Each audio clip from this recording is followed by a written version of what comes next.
Hello student, स्वागत है एक बार आपका फिर से मिस्ट्री के यूट्यूब के स्टडी मंत्र चैनल पर। जैसा कि हम पिछले लेक्चर में स्टडी कर चुके हैं कि जो हमारे एग्जाम्पल्स है उनमें हम स्टार्ट भी कर चुके हैं हाइड्रोसेरे। तो फिर से आज हम इसी टॉपिक को आगे कंटिन्यू करते हैं। सबसे पहले आपके हाइड्रोसेरे, यह succession process fresh non salty water के पॉन्ड और लेक से इनिशिएट होती है। हाइड्रोशियर की इनिशियल स्टेज में सबमर्ज्ड एंड फाइटोप्लैंक्टन सीन होते हैं। तो इन्हें क्या कहा जाता है कि पायोनियर प्लांट्स कहा जाता है। इन पायोनियर प्लांट से इनिशिएट होकर सक्सेशन की प्रोसेस विभिन्न स्टेजेस से होती हुई फाइनल स्टेज में डेंस फॉरेस्ट के रूप में क्लाइमेक्स वेजिटेशन में चेंज हो जाती है। सबसे पहले इसकी पहली स्टेज होती है सबमर्ज्ड या फिर फाइटोप्लैंक्टन स्टेज, जिसकी अगर हम लोग बात करें तो यह जो स्टेज होती है वो फाइटोप्लैंक्टन से शुरू होती है। इसमें सबसे पहले फाइटोप्लैंक्टन होते हैं, वो दिखाई देते हैं जिनमें कि नीले हरे शैवाल है, ब्लू ग्रीन एल्गी है, ग्रीन एल्गी है, डाइटम्स ये शामिल होते हैं। ये अपना फूड बनाते हैं तथा तेजी से क्या करते हैं, मल्टीप्लाई करते हैं। और इनकी जब डेथ हो जाती है तो जो सोइल होती है उनमें कार्बनिक पदार्थों की मात्रा बढ़ जाती है। They will be Pioneer community, blue green algae, diatoms bacteria etc। अब जो मैं यहाँ पे इंग्लिश में लिखा हुआ वो मैं आपको बता चुकी कि जैसे इनमें पायनियर कम्युनिटी सबसे पहले दिखाई देती है जिनमें कि ब्लू ग्रीन एल्गी, तो आपको ये अपने लैंग्वेज में भी आप चाहो तो नोट डाउन कर सकते हो। They multiply and grow for some time, fix light energy को फिक्स करते, add nutrients to soil and water.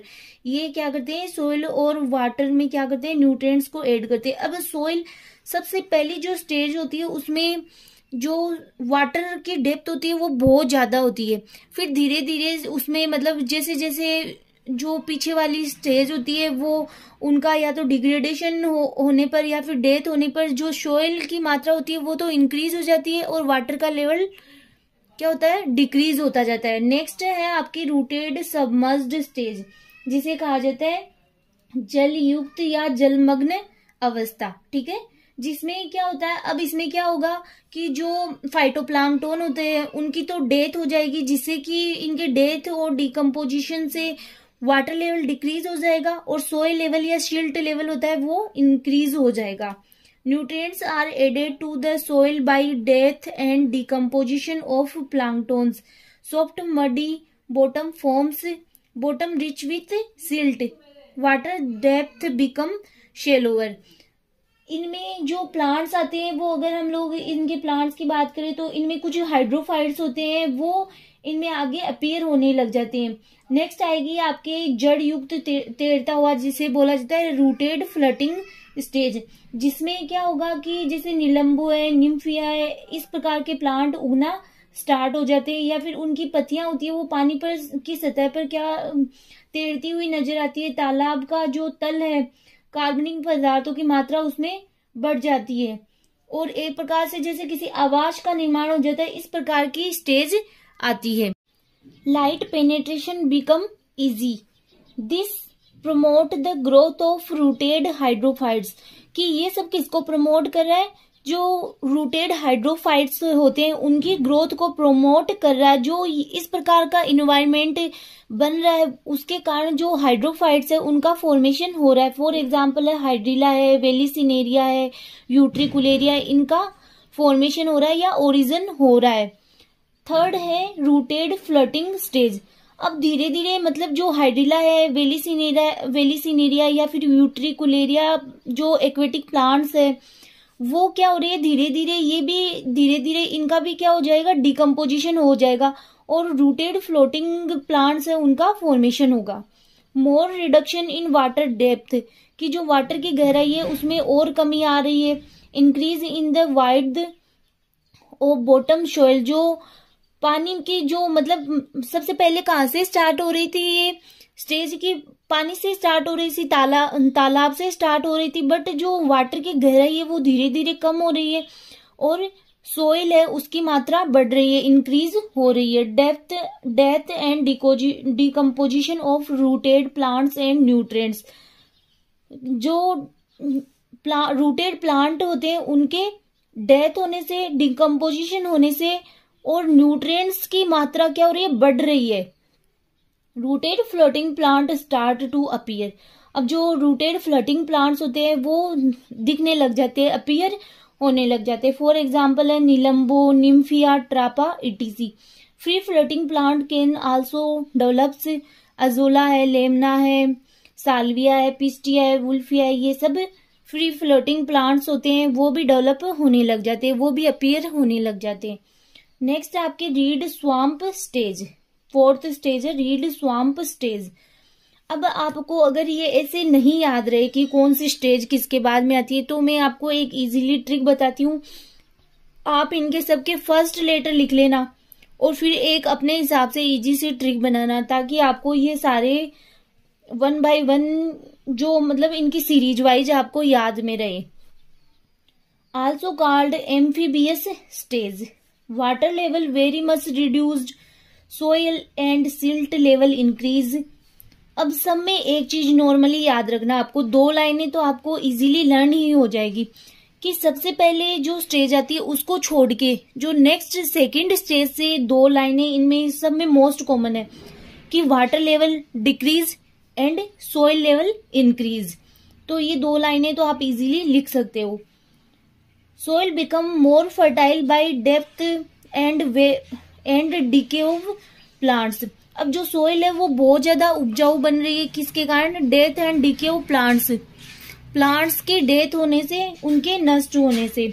Most of plants will be rooted. अब जो प्लांट्स आ रहे हैं वो कैसे हो रहे हैं? रूटेड है, but their shoots exposed to air, have well developed rhizome, forms very dense vegetation. For example है ट्रापा है और सेजिटेरिया है। तो ये आपके 2 एग्जाम्पल है रीड स्वाम्प स्टेज के। नेक्स्ट 5th स्टेज है आपके शीड मिड्यू स्टेज या फिर marsh meadow stage. Water level further decrease, water level फिर डिक्रीज हो रहा है। Soil level further increase, soil level है वो इंक्रीज हो रहा है। Plant of Cyperaceae and Poaceae predominant, they forms mat like vegetation over the top of the soil. Rhizome well developed and interconnected, have high rate of transpiration and water level further reduced, soil exposed to air। अब मतलब water level इतना decrease हो गया है कि ऊपर तक क्या दिखाई देने लग गई है? सोइल दिखाई देने लग गई है। ठीक है। Nutrients like ammonia and sulphur oxide become oxidised to nitrates and sulphates. अब जो न्यूट्रिएंट्स है उनमें अमोनिया है, सल्फाइड है, उनका क्या होने लग गया? उनका ऑक्सीकरण होने लग गया और वो किस में चेंज होने लग गए? नाइट्रेट्स एंड सल्फेट्स में। Terrestrial soil formation proceed. अब कौन सी सॉइल? टेरेस्ट्रियल सॉइल है, उसका फॉर्मेशन। नेक्स्ट आपके वुडलैंड स्टेज, जिसे कहा जाता है कि वन भूमि चरण, जिसके अंतर्गत क्या होता है कि जो दलदली वनस्पति होती है वो तो लुप्त हो जाती है और वर्ष जो क्या होता है कि जो अधिकांश मिट्टी होती है वो शुष्क हो जाती है या ड्राई हो जाती है, जिससे कि इसमें जो प्लांट्स होते हैं, ट्रीज होते हैं, उनका इन्वेजन हो जाते हैं। कुछ जड़ी बूटियां हैं, झाड़ियां होती है या फिर कुछ पेड़ है, उनका अतिक्रमण हो जाते हैं। और जो मिट्टी होती है वो कैसी हो जाती है? जिसमें कि ह्यूमस की मात्रा बहुत अधिक बढ़ जाती है। इस प्रकार मिट्टी में जो खनिज होते हैं उनकी मात्रा भी बढ़ जाती है, जिससे कि नए पेड़ होते हैं, नई प्रजातियां होती है, उनका आगमन होता है। तो soil become dried most of the times, marshy vegetation replaced terrestrial plants. अब जो यहाँ पे इंग्लिश लिखी हुई है वो देख सकते हो, आपकी मार्शी वेजिटेशन, दलदली वनस्पति है, वो रिप्लेस हो जाती है टेरेस्ट्रियल प्लांट की जगह पे। कि यहाँ पे कौन से प्लांट आ जाते हैं? टेरेस्ट्रियल प्लांट्स आ जाते हैं। शर्ब एंड हम्स predominates, small trees also occurs, huge accumulation of humus occurs, बहुत ज्यादा ह्यूमस की मात्रा है वो बढ़ जाती है। Variety of decomposers in the soils, fertility of soil increase, soil की फर्टिलिटी होती है वो भी इंक्रीज हो जाती है। फॉर एग्जाम्पल है सेलिक्स है, एनस है, यूपेटोरियम, नेक्स्ट है फॉरेस्ट स्टेज या फिर वन अवस्था। वन अवस्था या वन चरण जिसे कहा जाता है। इसमें अगर वन अवस्था, इसके नाम में ही इसकी डेफिनेशन छुपी है कि इसमें वनों का आगमन होता है, जो जैसे कि उष्णकटिबंधीय या पर्णपाती या मानसूनी वन है वो बनते हैं, वो अलग अलग जो इन्वायरमेंट है उसके ऊपर डिपेंड करता है। ठीक है, जैसे कि भारी वर्षा वाले क्षेत्रों में उष्णकटिबंधीय वर्षा वन होते हैं, या फिर समशीतोष्ण क्षेत्रों में मिश्रित वन बनते हैं। इस प्रकार ये जो चरण होता है वो लास्ट चरण होता है। ठीक है, इसे कहा जाता है चरमोत्कर्ष कम्युनिटी या फिर क्लाइमेक्स कम्युनिटी। तो अब हम देखते हैं forest stage. Climax community, woodland community is invaded by tree forms. Tree forms predominant herbs and shrubs, highly reduced wooded climbers also predominants, की कई बार जो वुडेड क्लाइमर्स होते हैं वो भी प्रीडोमिनेंट हो जाते हैं। Climate determines the type of forest, जैसे कि एवरग्रीन है, डेसिडुअस है। एग्जाम्पल्स ऑफ प्लांट्स है शोयरा, एसर और क्वेरकस etc। अब हम लोग अगर इसको देखें एक डायग्राम के साथ में, तो सबसे पहली स्टेज है फाइटोप्लैंक्टन एंड सबमर्ज्ड, फिर इसके बाद में फ्लटिंग स्टेज आती है, फिर एम्फीबियस स्टेज आती है, फिर बोग प्लांट्स आते हैं, फिर वुडलैंड प्लांट वुडलैंड ट्रीज आते हैं। तो अगर हम लोग इसको देखें तो सबसे ज्यादा गहराई इसमें होती है वाटर की, सबसे ज्यादा वाटर प्रेजेंट होता है, फिर धीरे धीरे वाटर भी डिक्रीज होता जाता है, जैसे कि 8 to 20 फीट वाटर है, फिर 4 to 8 फीट वाटर है, फिर अप टू 4 फीट वाटर है, फिर बोग स्टेज आती है, फिर ड्राई सोइल होती है, वो ड्राई हो जाती है, जिसमें ट्रीज होते हैं वो इन्वेडेड होते हैं। अगर हम लोग इन सारी स्टेजेस को एक साथ समझे तो देखते हैं किस प्रकार से इनकी एक ट्री बनाते हैं हम लोग, और ट्री के साथ में इसको डायग्राम के साथ में समझे तो देखो आप सबसे पहले स्टेजेस ऑफ हाइड्रोसेरे। सबसे पहली स्टेज आती है आपके पास फाइटोप्लैंक्टन